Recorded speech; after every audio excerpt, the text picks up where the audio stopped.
د بهرنیو چارو وزارت سرپرست مولوي امیرخان متقی د سوریې د بهرنیو چارو وزیر سره کتري دي.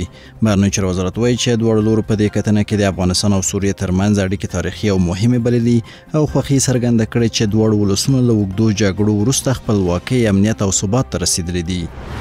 د کډوالو او بیرته راستنېدونکو چارو وزارت وایي تېره 2 ورځو کې د پاکستان له زندانونو 1520 تن افغانان آزاد او هیواد ته راستنه شوي دي.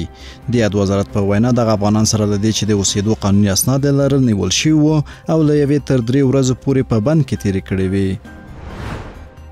فلای دوبای هوایي شرکت په یوې خبرتیا کې ویلي چې سره راتلونکي چهارشنبه به خپل ورځنۍ الوتنې د دوبۍ کابل او کابل دوبۍ ترمنځ له 2 څخه 3 ته پورته کړي.